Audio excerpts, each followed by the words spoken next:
the Samsung Galaxy A8s has been covering a lot of headlines, and we know the reason. The whole in-display tag, which is the next trend, will admire A8s front view. I don't know whether you'll like it or not, but it's my duty to inform you about the regular changes made in the smartphones world. Now, when we're talking about changes, Samsung is the only company that lacks a notch upgrade, but this design looks like a notch without notch idea. We'll still have a black hole covering a small portion of the screen, and that might look disgusting. But as the company has started to work on a new strategy to boost smartphone sales, this step is necessary because no one is gonna buy a smartphone with some 2016's look.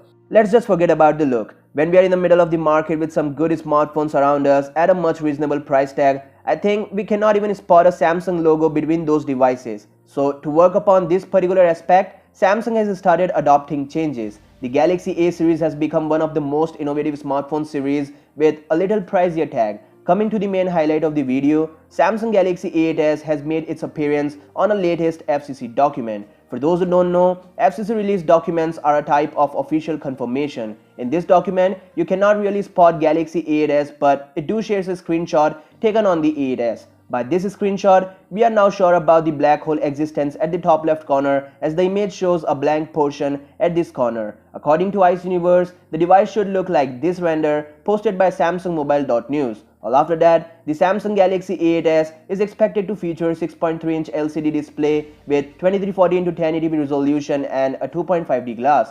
I'll not talk about any other rumored info. So yeah, making a complete official video gives pleasure to me, and tell me your thoughts about this in the comments down below. I'll see you guys tomorrow in my next video. Till then, peace out.